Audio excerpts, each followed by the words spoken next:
Okay. I love that. We should be recording now. Okay, amazing. Frenchie Ferenczi, welcome to the WorkPlay Podcast.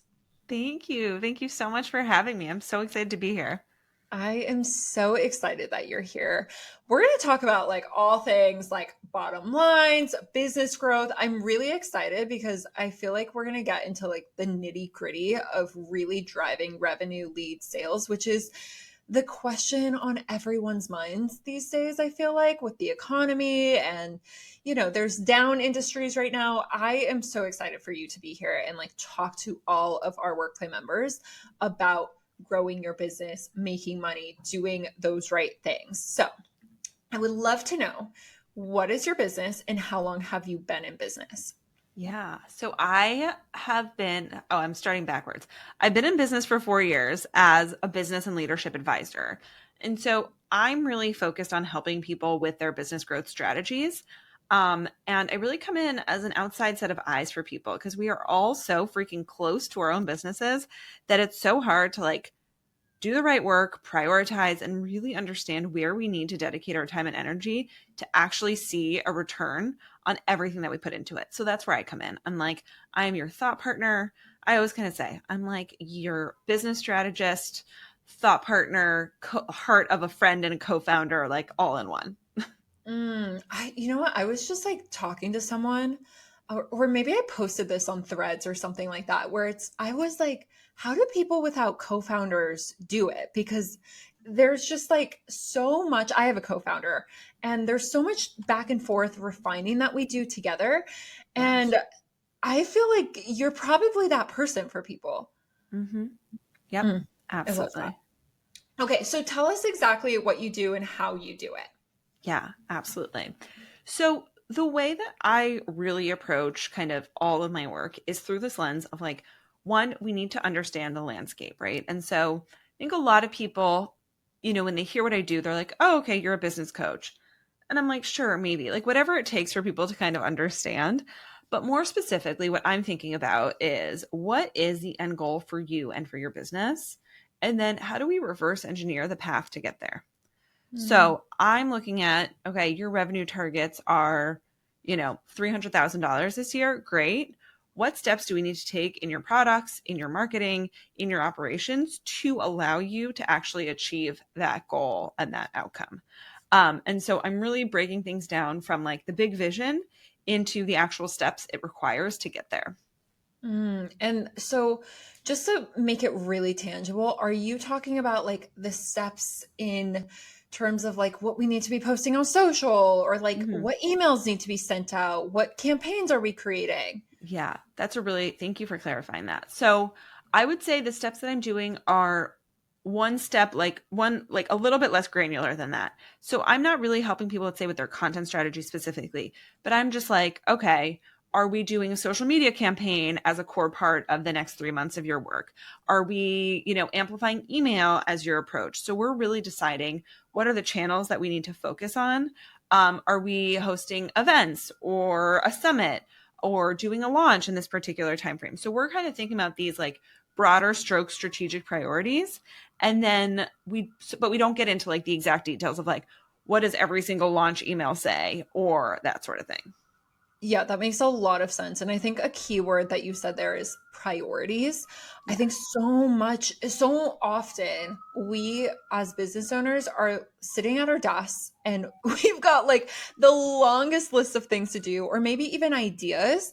But I really think like the level of execution that you have kind of comes down to what you're prioritizing, right, on a day-to-day basis. Because obviously we can't all do it, we can't do it all.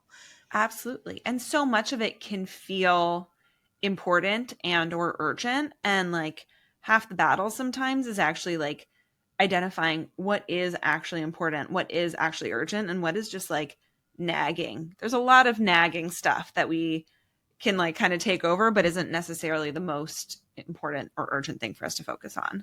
I totally agree. And I definitely want to come back to that. But I also want to know, like, how did you kind of get into this space? Like, what's Yeah. your history with all of this? Because I feel like being this type of person for business owners doesn't just like happen. I Happen. feel like I feel feel like you probably have had some sort of experience down in this realm of things. Yeah, absolutely. So I come from a background in startups, mostly high growth startups that were venture backed. And I worked at a smaller startup co-working space in New York, like in very early days of my career. Most recently, before I started this business, I was the head of community at an organization called The Wing, which was a women's membership club organization. And I grew the Wing from 3,000 members to 12,000 members and 4 locations to 11 locations. So what I've been is like really deep in on massive scale and massive operations. And what I learned from that was just that, well, I learned a lot of things, but when it comes to this work, I was like, I actually have learned, I've gotten so much out of growing and scaling these really big businesses. And there are these like slightly smaller businesses that need the kind of support that I was offering there. And how can I actually directly help business owners, business builders, business founders, and thought leaders to bring this kind of like operational skill set and strategic skill set to their businesses. And so that's when I left. I was like, that's what I want to do. I actually just want to like get in there and help the business owners much more directly and with more impact.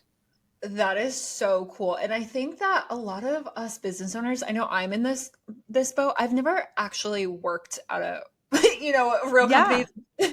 besides my bartending job, which I'm not going to count. Yeah. So it's interesting because without working for someone else, a lot of times you lack kind of awareness of how a big company is supposed to be run or how it should be run. So Totally. that's really, really cool that you were in those companies and you got to see behind the curtain in a way. Yeah. Yeah. And I think a lot of people in your shoes who don't necessarily have that kind of like more corporate structured startup-y, whatever you want to call it, experience can kind of get to this place where it can feel like your business is growing by accident. And you're like, okay, cool. But now I want to grow it on purpose. And so now what? How do I do that? And that's usually a good time to get help. What are some of like the symptoms of a business growing on accident? Because I think that and I totally get what you're saying here because I think that sometimes we think, oh, I'm the one that's doing it. Just, I'm just sitting here and it's just coming to me. And I think we think that certain things that we think are working aren't actually working, but our business is still growing. And so Yeah. we're not aware of them until the leads drop off. And then we're Yeah. like, well, we're doing the same thing. Why are the leads leaving? And so I'm interested to know, like, how do you know if your business is growing on accident versus if you're, actually doing the things that are moving the needle? Yeah, absolutely. So what I've seen is that when you are kind of in that accidental phase, typically you're looking at if someone asks you the question like, where do most of your leads come from? You're kind of like, Instagram, I think, maybe my email list, right? Like you don't really have specific concrete answers to things, which then means that you can't recreate things very easily. And so you're kind of just like redoing the same things over and over, or everything feels like you're starting new over and over again, rather than being able to be like, oh, okay, that's how we launch. It works. We're going to repeat that. And then, yes, there's optimizations along the way and so on and so forth. So I think that's one really big thing. I think the second thing is when you want to make a transition in your business, whether it's like a massive leap in sales, whether it's a leap in structure, whether it's a new offer, a new revenue center, whatever that might be, that you're like, you feel like you're a deer in headlights when you're trying to make that shift or that transition because you've never had to take that intentionality. And now you're trying to get to something intentionally and you're like, oh, shoot, how do I do that? So I'd say that's like the second sign. And then the third sign, and this is like where, this is always like a little bit more concerning to me, is that you are just like kind of burning the candle at both ends. And you're like, I'm making money. This is fine. This is great. But like, this is not sustainable. I can't keep going like this if I'm going to actually be able to build my long-term sustainable business. So I'd say those would be 3 things to really look at and think about. Interesting, interesting. And I'm so curious just about like your history and like how Yeah, yeah, you yeah. how you even got into these big companies. Like, did you intern for them and then you kind of like saw the inner workings of all of this? Like, Yeah. I'm so fascinated. So it was, I mean, it really started so it all kind of started in my restaurant life early on, immediately after college. And then I had a boss in restaurants who then worked at one startup. So then he brought me into that startup. And then from there, I got recruited into other things. And then people that I met at those other companies would then like brought me into new ones. And so it all kind of wove together mostly through relationships and people who I met along the way. And then obviously the parallel between, the skills that I had acquired and the skills that these organizations were looking for.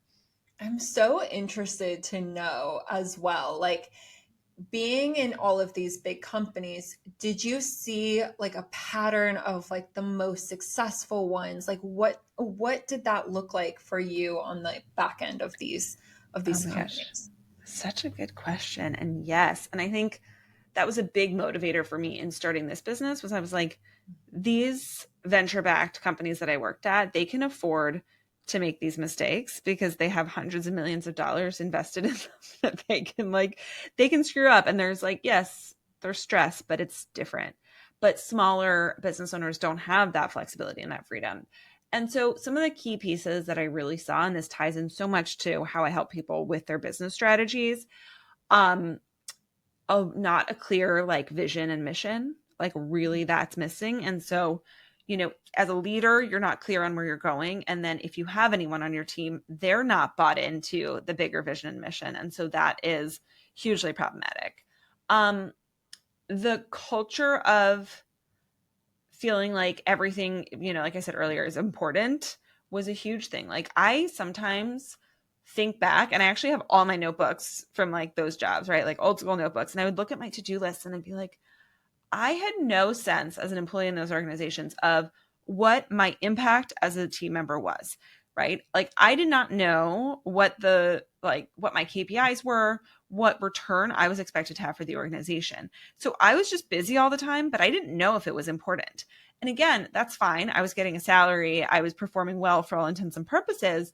But as a business owner or a small, if you have a small team, you can't afford for yourself or anyone else to not be really clear on what impact they need to have on the top and bottom line in your business. And I just kept seeing that like, 20% of the team at these large organizations was doing 80% of the work. And then there was just a lot of fluff and extra work that just kind of like got prioritized and kind of like people did, but was not really helping the business in any way. Yeah, that's so interesting. I think like even growing WorkPlay branding myself, the team, it's so easy as you're scaling the team to have people kind of slip under, like your line of vision of what they're doing on a day-to-day basis and then making sure it has like a number attached to it. You know what I mean? It's so easy for that to happen. And so I'm interested to know, like, how do we make sure that our team or even ourselves, we're attaching our actions to like revenue driving projects, activities, to-do list items? Yeah. So I think the first thing, so the way that I like really build out a strategy, and I think this is not like, I did not invent this, right? But is that there's typically a larger goal, right? So most of the time we're working on, let's call it a 5-year goal. And then that gets broken down into each year. And then that gets broken down into each quarter. And so one, we're tangibly measuring consistently the outcomes that we're looking for so that, right? And I think this is really important is that a lot of times people are a little bit intimidated by goal setting, but because they're like, what if I don't get there? I'm like very okay with not hitting goals. Obviously I always like to hit it, but like directionally, because when we don't hit something, we can actually learn about what's not working. And that's just as valuable sometimes as knowing what is working. But if we don't attach that, like typically it's going to be revenue, that revenue outcome that we're looking to achieve in a given time frame. If we don't attach that to the work that we do, then like, why would we know what to prioritize and when? And over time, like I said, we want to be able to see those patterns that we can repeat. So I think that is a really key piece. I also think that clearly communicating the bigger vision and making sure that you have a culture where people can actually ask, like, how is this tied into the bigger vision? So that the accountability goes top, like, not to be overly hierarchical, but for the sake of conversation, that the accountability can be top down and bottom up. Because what I also think is that sometimes, like we said, founders and leaders are so close to it that they're not even realizing when there's a gap between their stated vision and the actual, like, where they're prioritizing their teams or their own time and energy. And so you need to be able to have a dialogue back and forth with your stakeholders to make sure that you're aligned around a central goal and purpose. Interesting. So from a small business perspective, let's just take WorkPlay branding, for example. We have the co-founders at the top. We have our COO right below us. And then she has like a department manager.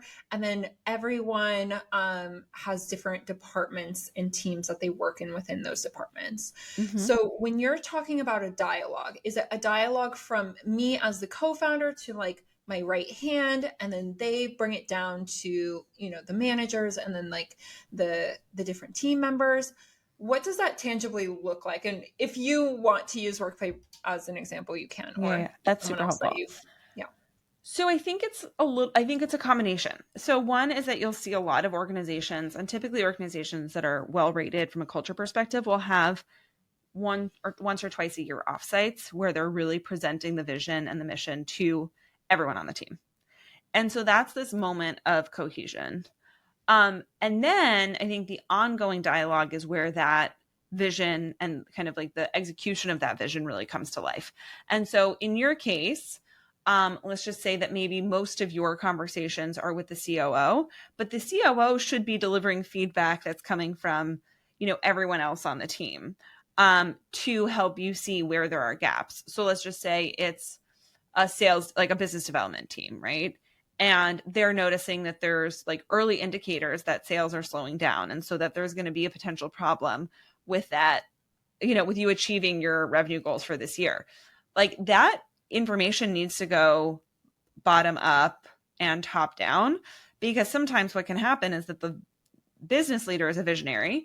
They're so focused on the outcome that they want that then they're not listening to their teams who are actually on the ground, who have really valuable insights for them, who might be like, hey, listen, we're seeing headwinds on, Instagram as our sales channel, but we think there's an opportunity for us to attend more in-person events to really promote WorkPlay. Like, what do you think about that as an opportunity? So they're invested in that end goal and that outcome, but they're telling you that there's a problem with their current pathway of getting there. And ideally, they're also presenting solutions of like, oh, okay, here's a different pathway that you could go down. And so I love this so much. I think this is so important. It's an important conversation for anyone building a team, honestly. What I find is that, team members, you're communicating the vision, right? Mm-hmm. And then in the day-to-day, there's all of these day-to-day things. And then I feel like it can sometimes slip through on, okay, we're doing these tasks for this bigger thing. Mm-hmm. And it's almost like sometimes it can get so like months can go by and then we haven't mentioned the bigger mm-hmm. thing and we're still in the day-to-day tasks. And I also think that this can happen for solopreneurs too, where it's like, how can we continuously connect the bigger outcome goal with the day-to-day tasks? Do you have a really easy way of doing that? Yeah. And I think you're right. This can happen at all levels. So I think on a team basis, if you have a culture of like one-on-ones or check-ins, I think that is like the leader's responsibility to really check in. And so the easiest way to do this is actually just to set metrics that you are measuring regularly and consistently, so that then those check-ins, you start to see, okay, you're behind goal. Again, I think sometimes we're scared of having these conversations because with ourselves or with others, because we're like, oh my God, am I failing? And it's actually like, no, not failing, but like clearly something's up. Let's figure out what's going on. So I think that that's like one piece. I think individually, so what I do with all of my clients, and you can do this for yourself, but I send a weekly email and it's really about clarifying their priorities every week. What is one thing you're working on this week? What are your top 3 priorities right now? What is one thing that you can take off your plate in order to streamline you achieving your goals right now? Like, what is one thing that's getting in the way of you accomplishing the outcomes that you want? And then the third one is, what are the biggest roadblocks that you can anticipate getting in the way of your success? And so you can do that as like an individual reflection, just to really take stock of what is on your calendar. Because I have seen, and this is what you're really getting at, I've seen so many people get to the end of the week, the end of the month, the end of the year. They're like, I have been working a lot, and yet I have no idea what I got done this week. Mm-hmm, mm-hmm. I feel that. I really feel that. But I love this, like, almost like prompting yourself, right? Yep. Because when we ask ourselves the right questions, we tend to get better answers. Yeah. And then better actions come from, the questions and the answers. So I'm obsessed with that. As far as, so we have like team culture, mission, vision down. Now, when it comes to like planning for your success, staying close to the money, like what does that look like when you actually have, let's say, like a 6-figure revenue goal? A lot Yep. of people inside of the WorkPlay method, the way that they build their visual campaigns is around a certain project or revenue driving project. How can we really make sure that we're planning not just our visuals, but like the actual strategy of that project to make sure that we're hitting some of these metrics that we're wanting?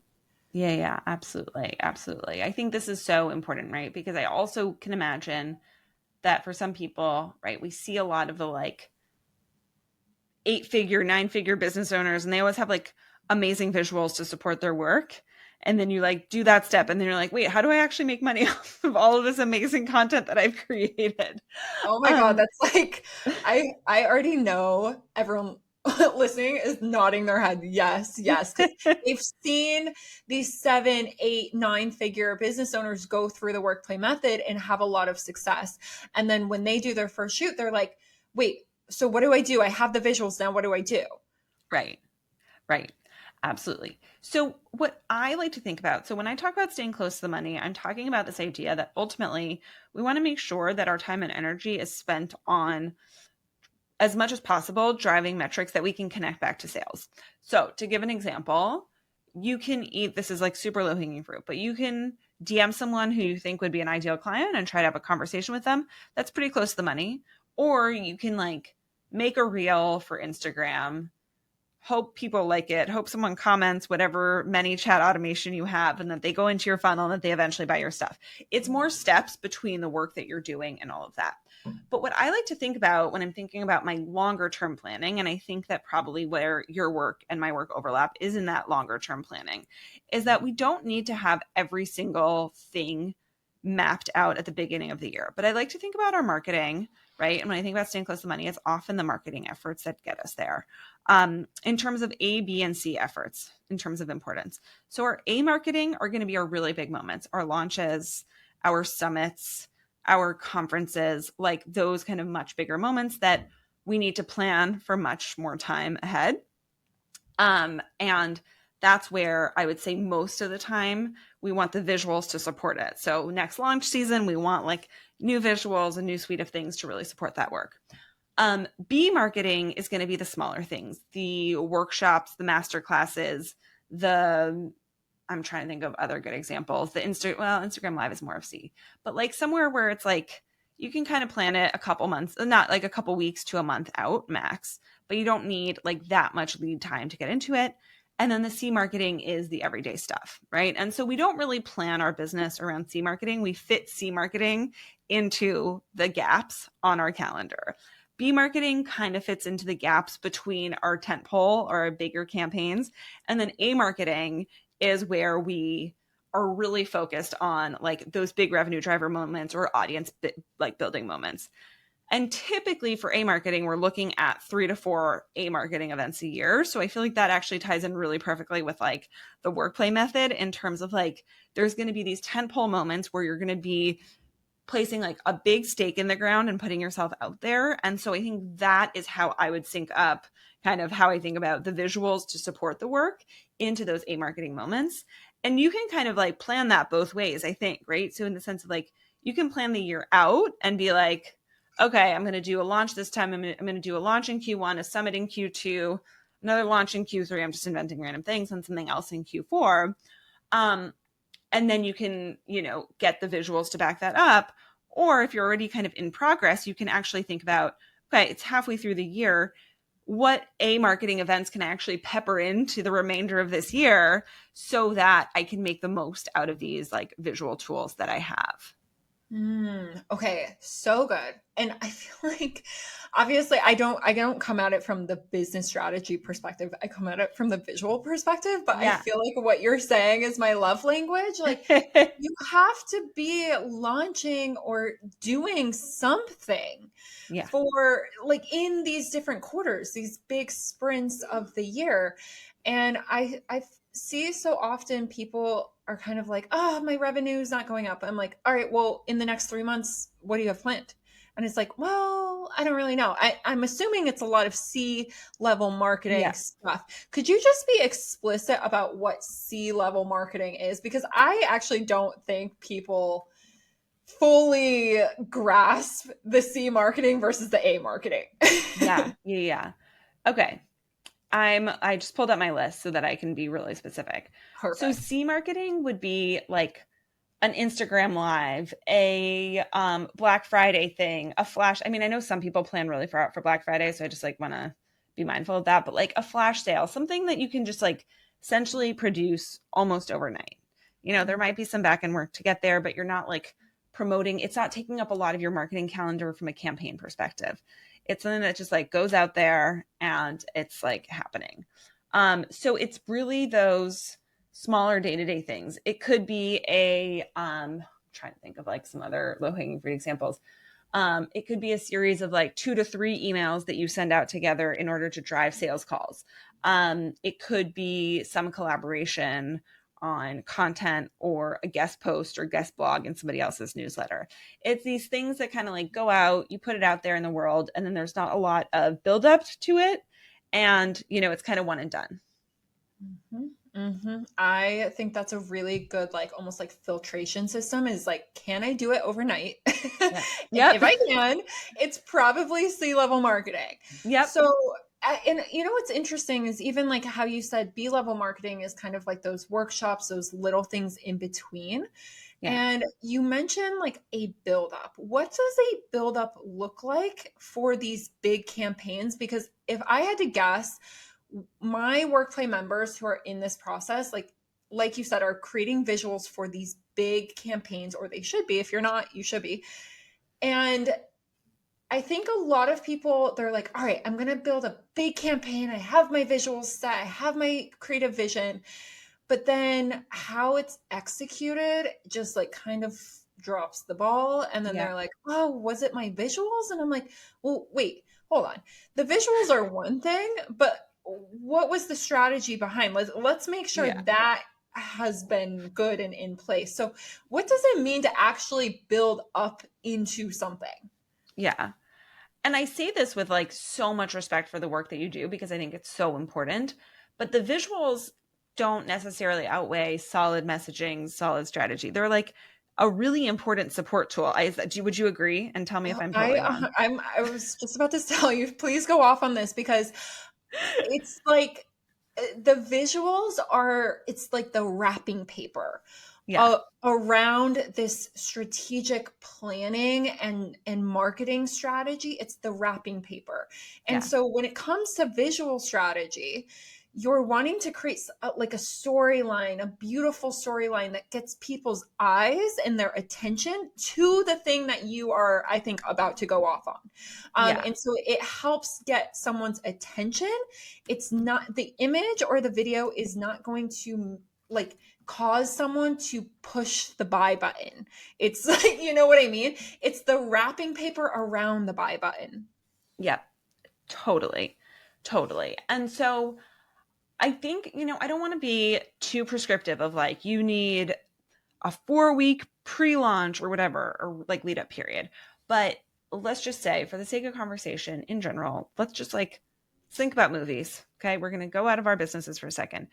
When there's a movie coming out, if you go to the theater, which I haven't been to in a very long time, but there's trailers. Oh my God, I forgot the word. There's trailers happening for like a movie that's coming out 8-9 months from now. they are building up that excitement for 8 or 9 months before the movie comes out. Glossier is another example of a brand that does a lot of like seeding before they actually launch something, right? They want to build up the excitement. And I think that all of us, when we are doing these bigger moments and these bigger events, need to dedicate a period of time. And typically in my world, that looks like 4 to 6 weeks of like lead up time where you're starting to really get your audience on board with the fact that something big is coming. And if you are looking at like, if you're more of like an online business owner, course creator, or that sort of thing, and you're looking at like the Marie Forleos of the world and the Amy Porterfields of the world, like that is what they're doing. They have their 4 to 6 week period where they're getting people excited. They're hosting events. They're doing things that are getting people teed up to buy when it's time for the big launch moment. And so you actually spend a lot of time on those early sales.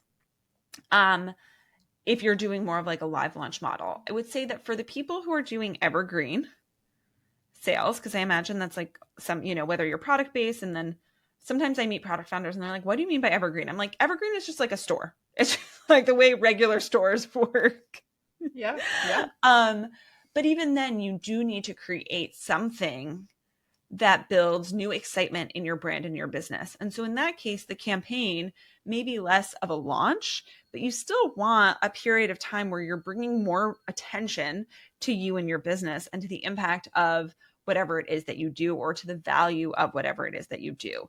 So let's just say you make aprons, right? Like, this is why fashion companies will have seasonal collections, because they give themselves something new to talk about. So maybe you have like summertime comes around and you're launching your grill aprons because it's grilling season.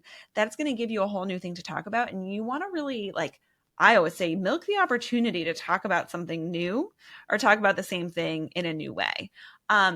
So I think sometimes we expect that like we need to be kind of invited in to talk about our things. I'm always like, build your own stage, build your own platform, like make everything a thing, because then you get to market it and make it into something that can actually drive sales for your business, where you get to create this content and use these amazing assets that you have. Yeah, totally. And from a branding perspective, I think what you said about like making your thing a thing, Yeah. that is all branding. Like you Yeah. have to take some of these opportunities and create beautiful magic out of it for people to get really excited about what you're doing. Like if you look at anyone that you look up to, that is what they do. And you're like sitting there like, wow, I can't believe they did that thing. They just made it up and they launched it. Right. Right. And I love what you said about evergreen, because when you're a service-based business, oftentimes you're evergreen, like you have the same service rolling out. Yeah. When you're a product company, from a visual perspective, that is everything that WorkPlay branding preaches. Like you're looking at your business from a seasonal perspective. Mm-hmm. How can we create very specific visuals seasonally that match up with your messaging? And I will say, like, the members that do the seasonal visuals for their evergreen stuff, if you don't like change your messaging to go based off of the season, like we're missing half the battle here. So I love that, as evergreen services, like you can really ramp things up and turn the faucet on when you want in a big way. I love that. Okay, so now that we kind of know, we've got like the vision, the mission, we know that our team has to be on the same page. We know that we have to lead up into things. How are we making decisions throughout all of this? Like how do we know what we should be prioritizing with these campaigns or within our business, within our team? I think a lot of times business owners are just like stuck and then they don't make a decision. I've seen it time and time again. And then it's just like, well, we could have had the whole launch planned out, ready to go, done, but we're a month later, we still are at square one. So I think that business owners get better at this the more and more they're in business.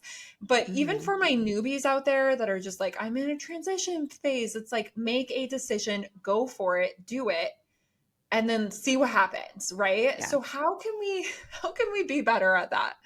Yeah. So, okay. So many thoughts here. First of all, I'm obsessed with decision making because I think it's like just it's so hard for people. And people talk a lot about decision fatigue. And I'm here to be like, I actually think the problem for most people is indecision fatigue because they're like hemming and hawing so much that they just get tired of hemming and hawing. And then decisions get made for them. And that is like always the worst because then we lose our autonomy. So, here for it. Couple things around decision making to really think about is that the number one reason that I see people not actually feel clear on what decisions they need to make is because they've overcommitted. So the thing that I'm like really, really obsessed with is that you need to do some level of like annual and quarterly planning for your business so that you can help your future self out. Because what I see people doing is they're like, oh yeah, okay, in the next 2 months, I'm gonna launch my course, I'm gonna make a new lead magnet. I'm gonna start my podcast, and then I just need to post on Instagram like 5 days a week, then my email list. And you're just like, okay, you're one person, or maybe you have a team. This is all so much stuff. And so when I think about this idea that I kind of mentioned earlier of our strategic priorities, these are like the big kind of like chunks of work that we're prioritizing at a given time. And this is not our business as usual stuff, right? Our business as usual stuff, we want to try to automate and do all that. But like our strategic priorities, we typically should not really be engaging in more than like 1 to 3 per quarter, right? Like when I'm launching in a quarter, I don't do any work that is not launch adjacent because I'm building up for that launch. I am creating the content for that launch. There's a lot of work that's associated with that. My marketing calendar and content calendar is entirely around the launch. And so I'm not going to say yes to necessarily to like a collaboration or to, that sort of thing. So we set these strategic priorities ahead of time as our filter for all the stuff that's going to come up and try and trick us along the way. And that makes the decision so much easier because you have your neutral filter. You have this tool to be like, wait, how does this support my launch? Is this aligned with my current priorities? If my priorities are different, like if it's a summit or some other kind of like my summer aprons campaign, like, is it supporting that? And if not, this is not something that I can do right now. This is something that I either have to delete, delegate, or defer. And so that's like the main thing is really getting clear on what those priorities are. And those priorities get to shift along the way, but not because we just added a bunch of other stuff to our plates, but because we're like making those intentional pivots along the way. So that's like, I would say the most important thing with decision making is that we're actually like making it clear, right, what the outcome needs to be. Okay, amazing, amazing. I think that is 100% so helpful, especially like you said, when things are flying off the shelves at you, and like you're like, please, no one bother me. I'm trying to stay on track here. Yeah. As far as for my WorkPlay members that are in the process, they are creating the quarterly visuals every 3 months. They have a new visual campaign to create. Mm-hmm. What is your advice to them, knowing what you know about business strategy? How should they be building these campaigns with this type of mindset in place? Yeah. So I think that you really want to lead with the strategy and you want the visuals to support the strategy. And so I think sometimes it can be tempting to be like, oh, I'll know after the pictures are done. Like I've definitely done this. Oh, But yeah. actually, like, you need to know before the pictures are taken so that the shoot and the content that comes out can actually be as supportive as possible about the business goals.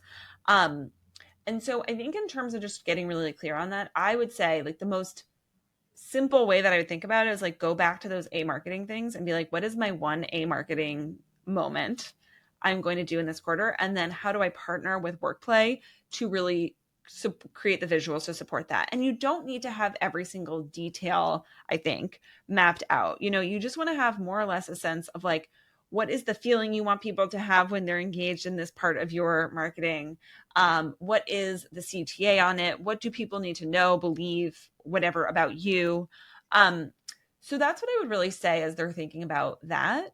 I also think that like you when you have a suite of content, right, you get to reuse and repurpose. And so I think it's also like, just because you used it for one launch doesn't mean that then you can't use it for other things. And I'm sure you guys are experts at sharing things, like with your members that help them with that.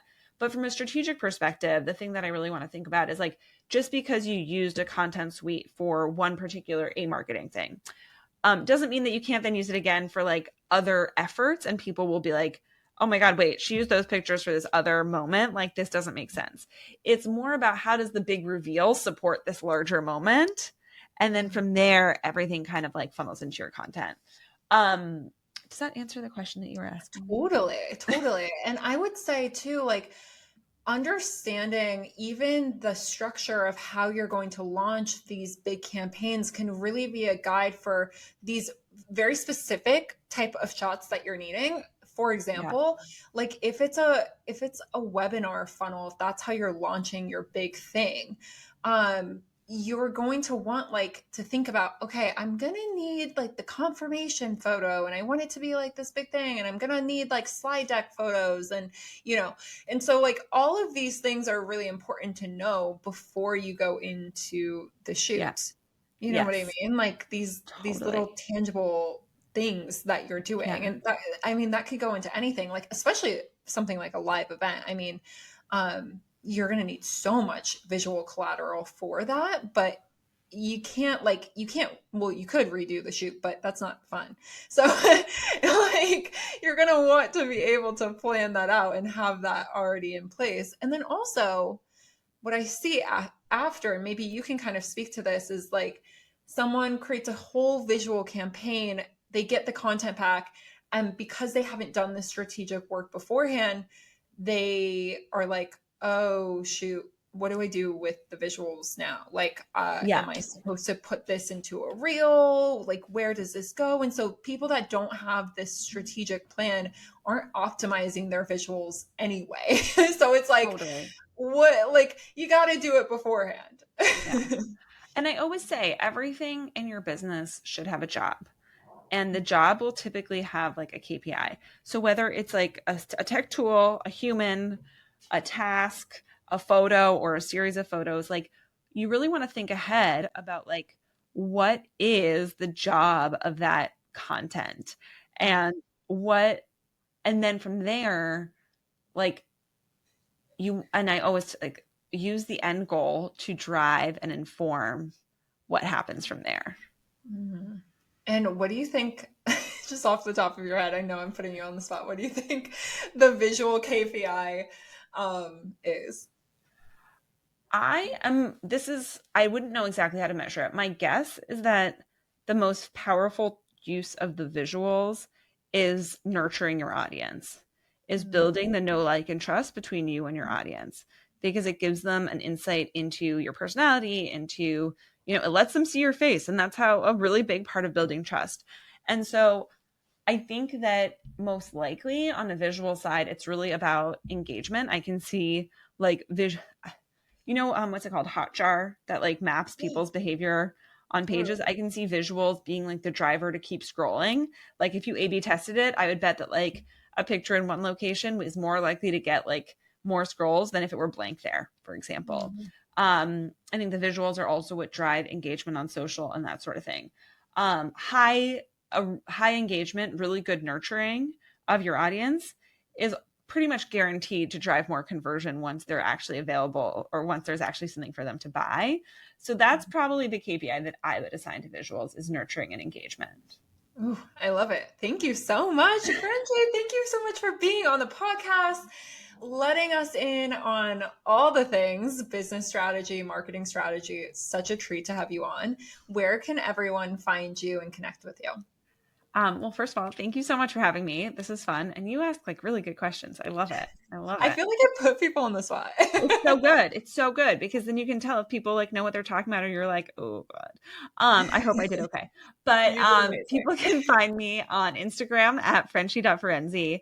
I also have a freebie called Stay Close to the Money, which you can download. And that's like 37 super easy ways to grow your revenue without being salesy. And you'll kind of like get more insight and really tactical tips to dive into some of the stuff that we talked about today. Amazing. I'll make sure that's in the show notes for you guys. Thank you so much. Thank you.